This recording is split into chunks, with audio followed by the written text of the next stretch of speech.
Welcome to a couple of Rad Techs podcast where we bring you an inside look at the world of radiology from the unique perspective of a married couple of radiologic technologists. Together, we have years of experience, exactly 30 years in the field, and we are here to demystify the science of medical imaging. Radiology is the unsung hero of the medical field, providing doctors with crucial images and information that help diagnose and treat illnesses. Join us as we explore the latest techniques, technologies, and innovations in radiology and discover the vital role we play in the healthcare industry. So come along for the ride as we share our passion for radiology as a married couple. Dr. Malik is a breast radiologist. I have done radiology for about 20 years, and I was so excited to be able to have Dr. Malik on our program. My husband and I ran a clubhouse room on radiology, and she came and shared with our audience so much information. And I reached out to her and was like, I would love to have you in our program because for 2 years we've been doing this healthy living program. And when you check out her Instagram, she is all about eating healthy and loving it as well. So Dr. Malik, let me just tell you a little bit about her. She is a breast imaging and interventional radiologist at Washington Radiology, where she sees patients across 7 locations in the DMV region, DC, Maryland, Virginia area. She interprets multiple modalities of radiology imaging, detects and diagnoses breast and thyroid cancer, and works closely with physicians across multiple specialties to offer the best care for her patients. She actively advocates for women and public health, both in the Capitol Hill and within the community. She serves on the medical advisory committee for Bright Pink. Dr. Malik studied at Johns Hopkins University in Baltimore, Maryland, where she earned her Bachelor of Arts in Public Health, Natural Studies. She received her MD from Tulane University School of Medicine in New Orleans, Louisiana. And welcome again to our program, and thank you so much. Thank you for having me. Thank you. So first I want to start out because a lot of people working in radiology, a lot of people wonder, they'll come to me and say, well, my doctor's going to read my MRI or read my CT. And people don't know that radiologists actually read those and interpret them. So could you tell us a little bit about radiologists so our audience is aware? Sure. Yes. So I am a doctor, just like the one that you might go see for your annual physical. But my specialty is radiology. And then I'm even subspecialized on top of that in that I am a breast imaging radiologist. I've done a special fellowship for that. So I detect and diagnose breast cancer. So I read the mammograms. So I don't perform the mammograms, but I interpret them. And I'm the one that finds the small areas that may or may not be cancer. I also perform and interpret ultrasounds. So I do my own breast ultrasounds to further look at areas if a woman comes in with a lump or if we're concerned about something. And then I do those biopsies. So, in the 21st century, a woman can feel something and I can put a very small needle in, sample it, and see if it is in fact cancer or not.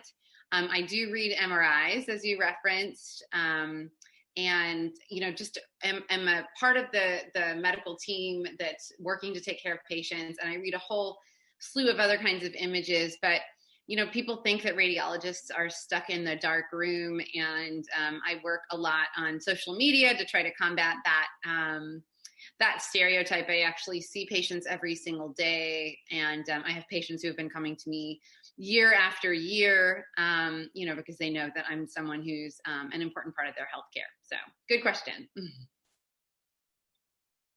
It is, because I think it's so important that people understand the roles that different doctors have. I mean, you wouldn't go to an eye doctor if you had heart problems. Right. So exactly. and you do so much for women's health. I actually personally have had my first lump at 24. Breast cancer is very strong in my family.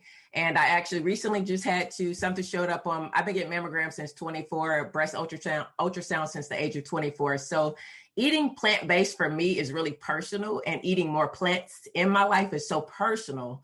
Because I had a cousin that passed away at 32 years old with 3 small children.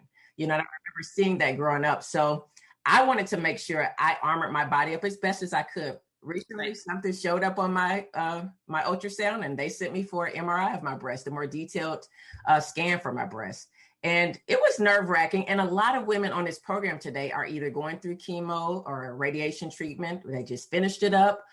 Some are survivors for the last 20 years. So, hats off to all of these women and some men as well. So I know you eat plant-based, or are you vegan? What motivated you to look at plants and nutrition for your life? Sure. So, starting from a young age, I was always one of those, save the planet, save the animals, save the pandas type. So I was donating all my pocket money to those types of organizations. And so that was a natural transition into becoming a vegetarian. And growing up in a South Asian household, there wasn't a lot of meat to begin with. But I was eating dairy, and I didn't see how that, at that point in my life, I didn't see how that was even a problem. I knew veganism was a thing, but I didn't understand why people wouldn't eat dairy, both because I didn't understand how it might harm animals and then how it might harm our own body. So fast forward in college, I became lactose intolerant, and those were the days where, you could buy Lactaid, and that was it. There were no alternatives. Soy milk was really barely a thing, and it wasn't widely available. And so I just stopped drinking milk and just eliminated all of those products. And then, again, fast forward into in the last 5 to 10 years, there's been just so much more information about plant-based diets and how they are better for our health and the environment. And as someone who, works to detect and diagnose cancer every day, I really wanted to take a holistic approach to my lifestyle, not just for my own health, but for me, planetary health is really important as well. So we have chosen a plant-based lifestyle because we know that it's better for our hearts. We know that it's better for just overall our health. Again, as someone who detects cancer, I know that it can decrease my cancer risk. And then we know that it's better for the climate change that we're all experiencing every day, which then goes back to have an effect on our health. So that's some of the reasons why. And then, of course, I can talk to you more in depth about what the actual reasons how a plant-based diet could help impact our cancer risk. That was my next question. So go right ahead. Sure. Absolutely. So, we know that eating fruits and vegetables, salads, it's good for our heart. We know that there are a lot of nutrients, vitamins, and minerals. And it's easy to see how that might be good for example, for weight control or for our hearts or for our lungs. But you don't always think, like, how could that impact my breast? So a couple of things. When it comes to cancer, breast cancer, our top 2 risk factors for the development are being a female and aging. And those are risk factors because females have estrogen and progesterone in our bodies, and that estrogen and progesterone goes and affects our breast cells. So if you've seen that COVID spike protein, you've seen that image of COVID, it's a circle, and then it has all these little kind of antennas off of it. Well, think of the breast cell as the same. You have the breast cell, and you have all these little spikes on the outside. And our estrogen in our body goes and attaches to it, and it signals, it says, hey, what's going on in there? I'm going to try to make you change. I'm going to try to make you do the wrong thing. I'm going to try to make you grow in a way that you shouldn't. Not all of the estrogen in our body does that, but some of it does. And at some point, those cells that are normal breast cells are going to go from being normal, happy-go-lucky to doing the wrong thing. It's kind of like if you've watched I Love Lucy, and there's that episode of Lucy and Ethel, and they're making the chocolate at the factory, at the assembly line, and everything's going fine, and they're doing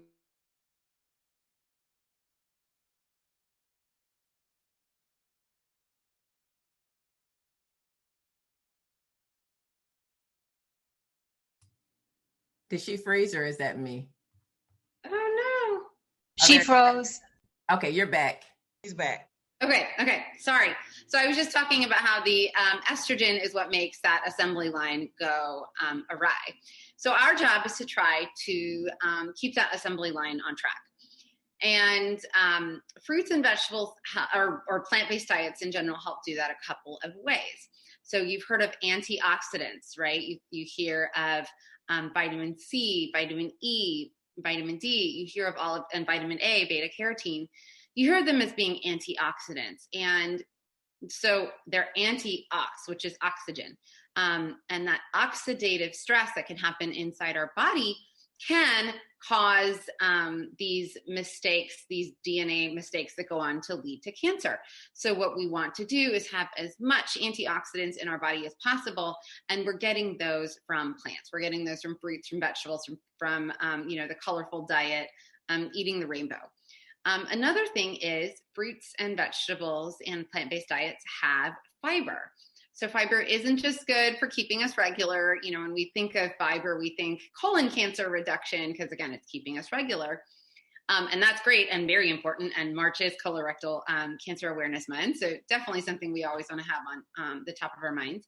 But it actually can reduce breast cancer risk as well, because that fiber blocks some of that, our body's own estrogen effects that do cause cancer. So again, when it comes to breast cancer, it's all about trying to combat that estrogen that we have in our bodies, or any estrogen we're putting from outside. So one other way, and this has been, controversy for the past 10, 15, 20 years, is soy. You hear soy, and for the longest time it was, no, we shouldn't eat soy because it's bad for us. And in fact, there was a suggestion that it could cause breast cancer. That has been disproven. So let's talk about why soy is good for us and why it's actually something that women should be eating. So soy makes what's called a phytoestrogen. Phytoestrogen just means plant estrogen. So you would hear that and think, oh my gosh, no, we just talked about how estrogen can increase our risk for cancer. I don't want to do that, but it's different.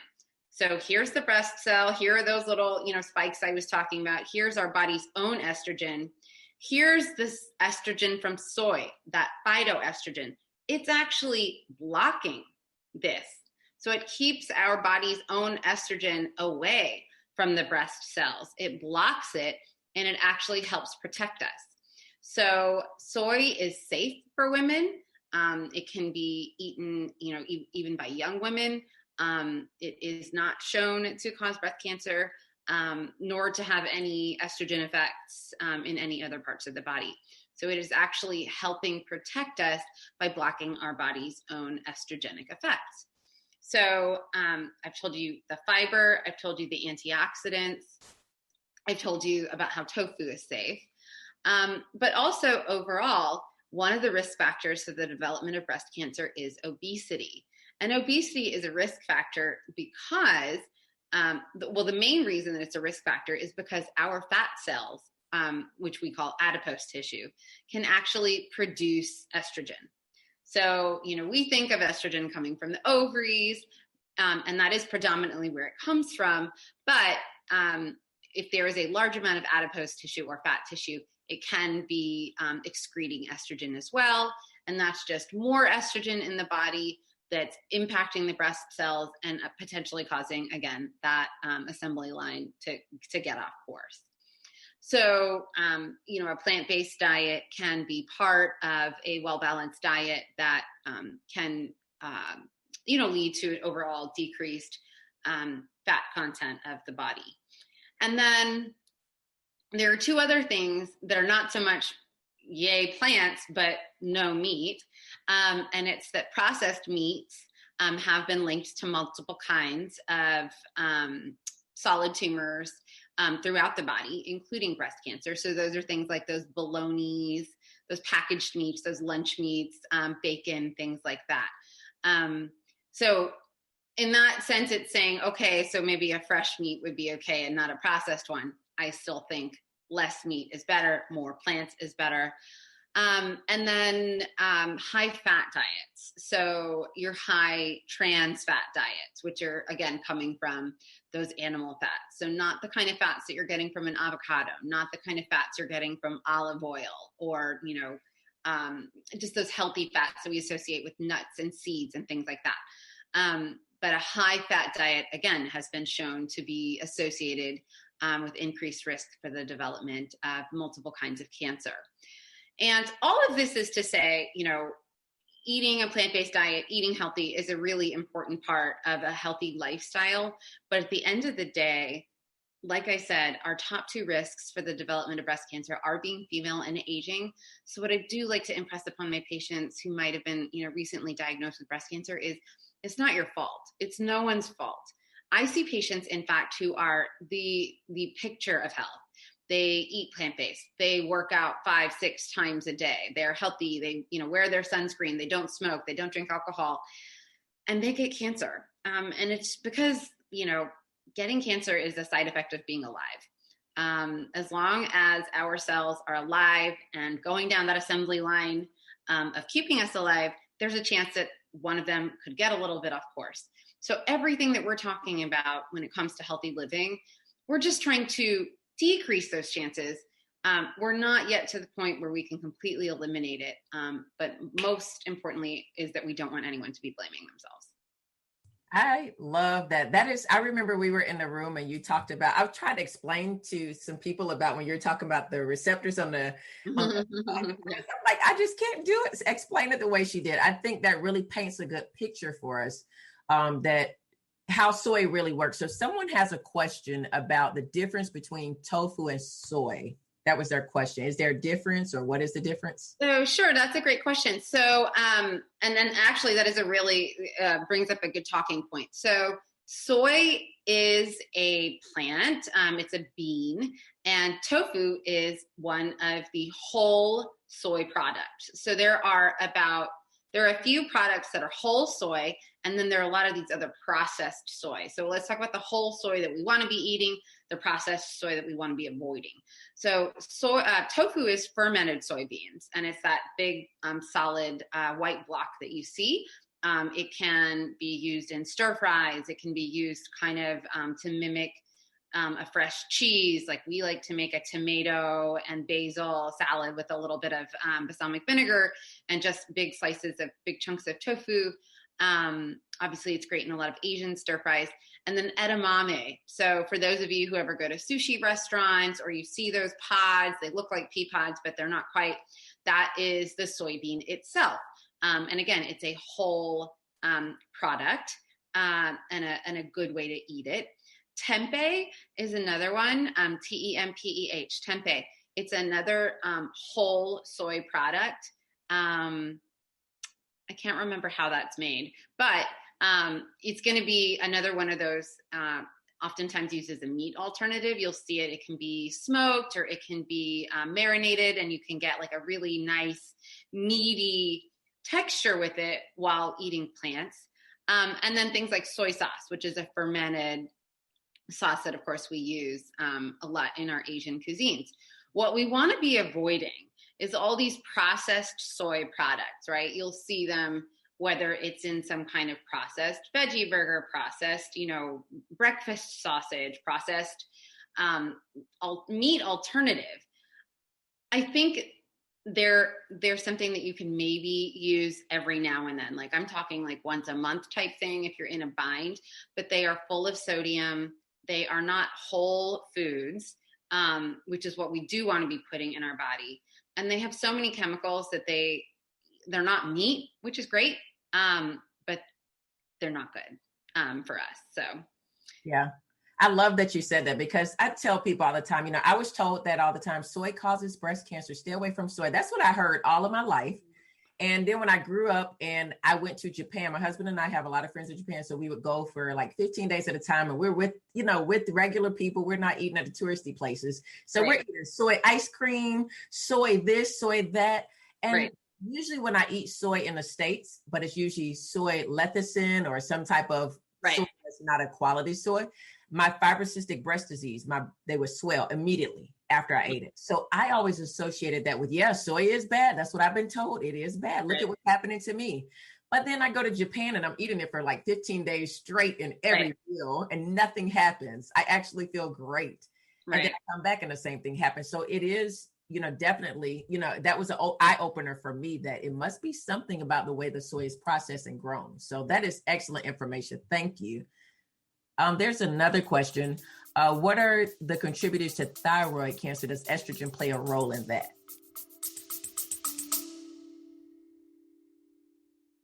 Hey, you guys, as a radiology technologist, I understand the ultimate task of radiology technologists to bring that coffee into their department every morning without spilling it. So I'm going to introduce you to Bevy. Bevy is perfect for this kind of occasion. If you've got the responsibility of bringing in that much needed coffee to your colleagues in the radiology department, have no fear. Bevy was designed just for us rad techs. It's the problem solver to carrying more beverages than your two hands can hold. This beverage carrier can hold up to 12 drinks securely, spill-free, and fits perfectly in your car. You guys, no more spills, no more accidents. Bevy's innovative design keeps your drinks in place even during the most hectic mornings and as you're trying to carry everything in. And the best part, Bevy is proudly owned and operated by a woman. Join the growing community of satisfied Bevy users and experience the convenience and peace of mind you deserve, and your radiology coworkers do too. So don't let spills slow you down. Get your Bevy drink holder today. Keep your coffee and drink secure before they get to the radiology department. Get 20% off too. Use my code RADTEX20. Estrogen does not play a role in thyroid cancer, but it is multifactorial and not something I'm as well versed in when it comes to some of the risk factors, but we know radiation is a risk factor. So that's why sometimes they might be offering you thyroid shields when you're having any kind of radiology study. We know that it can be associated with other kinds of cancer. So if it's something that comes up in women who or men who've had a lot of other familial types of cancer, it can be associated with some of the genetic mutations. And it's just a really common cancer overall. So I don't have as much information for you on that, and I'm sorry about that, but can certainly try to answer some other questions. That was very good. Thank you so much. Let's see what else is in the chat. And if you have anything maybe that you've seen or you've heard or something you've experienced that could just be motivational or inspirational for everyone to see the power of just plants. I mean, you said a bunch that really resonates with a lot of people. I hear it in the, but as a doctor, as a physician, you've seen a lot with health and wealth and just prevention. That's one thing that we really try to encourage here is our point of doing it. Charlene is a registered nurse. She's retired after 40 years. She and I have known each other for years, and our passion is in helping people be educated on their options, their choices. There's not one quick fix to losing weight. There's not one quick fix to curing anything. There's no, as long as we live here, we're just trying to just have good quality life. And that's one thing we know that food plays a big part in. For me, my estrogen was through the roof when I hit about 40 something. My estrogen just skyrocketed for some reason.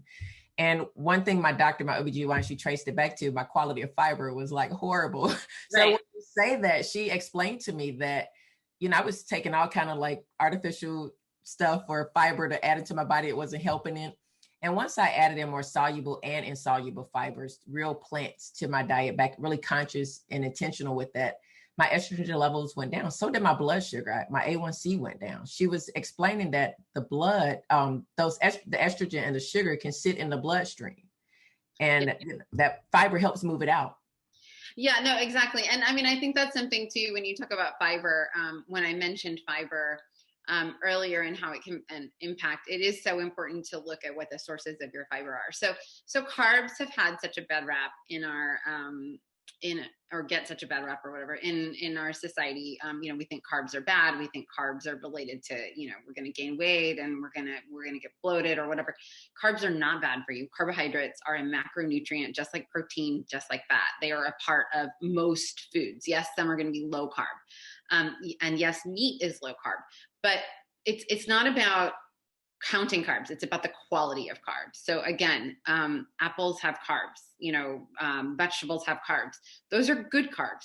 Bad carbs are donuts. Bad carbs are, white pasta, which can be enjoyed on occasion, right? But that's not something that we want to be eating every day. We want to be eating whole wheats, whole fibers, whole grains, and fruits, vegetables, legumes, things like that. And, if we're eating, again, when it comes to plants and when it comes to eating a plant-based diet, avoiding animal products is great, but we don't want to be substituting those with processed vegetable products either, right? Like a potato chip is not the same as a potato. Potato chips, not great for us. Potatoes, they're not, cooked in French fry form, can be healthy. They can be part of a healthy diet. They actually do have good starches that are part of a healthy gut, part of a healthy plant-based diet. So when I think there are all these low carb and keto and this and that and the other, and plant-based, I heard someone say doctors are recommending plant-based diet more. That's great. But what I want people to understand is this is not a trend. This is not a fad diet. This is just a lifestyle. This is just eating whole, real foods. And I do think, as you said, you'll notice a difference from the inside out, from the outside in, and you'll be making an overall impact on, again, your own health and the planet's health, which I think is really important. I think that was amazing, because that is one thing that I've been eating vegan style since 2006, and I only plan to do it for 2 weeks to get rid of my headaches. It turned into a lifestyle. And now my husband, he's not, he calls himself flexitarian, but right. At home, he eats, I don't cook meat in our home. So, he's noticed at 43, his belly is flat. He's not on any medicines. He just went for his physical, and our doctor is so funny. He says, yeah, we know, because we have the same doctor, and the doctor goes, yeah, your wife won't let you eat any meat. So I know your blood work's going to come back great. You're eating all those plants over there. No, and it's so true. And, you can also think about like the quality of food is important, but you can also eat a very large amount of plants and still not even meet the like level of calories that something like, a piece of processed meat or, dairy. Dairy is full of sugar. We've been taught that you need dairy, you need milk for your bones, and you need milk and you don't. Another thing that I thought, this was, I think, from the What the Health, I want to say it's from the What the Health documentary that's on Netflix. And one thing that helped win my husband over to the plant-based lifestyle, because when I met him, he was, meat, potatoes, cheese 3 times a day, is that, we as humans think we need protein. We think we need protein, and we think those come from animal sources. And we think, I want steak, I want beef, I want pork, I want whatever. Animals, there are some animals who are predators and eat other animals. But at some point, when you go down the food chain, they're getting it from plants. And at some point, the animal protein that we consume is built from plant protein. And so why not just go directly to the source? We know that animals who are out in the wild, running all day long are sustained by plants. So there's no reason why the human body couldn't be. So that was something that helped my husband realize that, we really should just be focusing more on plants. You can get complete proteins and the proteins that you need, and just overall live a healthier lifestyle. Amazing. I love everyone. If you see the chat, everybody's like, I love her. She's so personable. And you can tell she really cares about people and the environment as well. That's a huge thing. I grew up, in a beautiful, lush area, Fort Lauderdale. And when I would go visit my friends who live in Mexico, I didn't understand global warming until I went there, and I see what looked, the ocean was at a certain point when I was there years. Then I come back a few years and the ocean now is over someone's house, Right. Now we're seeing it in the weather and things like that. And how we farm and meat production, that does play a huge role in it. So our goal today is to educate. That is why we've been holding these events every Sunday, and to give people options. And we thank you, Dr. Malik, so much for joining us, and sharing what you know, and being so willing to take time out of your Sunday to do that. Absolutely. Thank you for having me. I love to, talk about these kinds of things. And, you can find me on Instagram, Twitter, TikTok, Clubhouse, all of the things. Yes. I'm at Anjali Malik on D. I hope you enjoyed this podcast today. Thank you so much for listening. This is just one of the many free resources I offer to my clients to dump unhealthy habits and begin living. Be sure to visit my website for more free resources and health coaching. Again, thank you for listening. Be sure to subscribe, leave a review, and share this podcast with others so they can join the Let's Chit Chat podcast. Have a great day, you guys. See you next episode.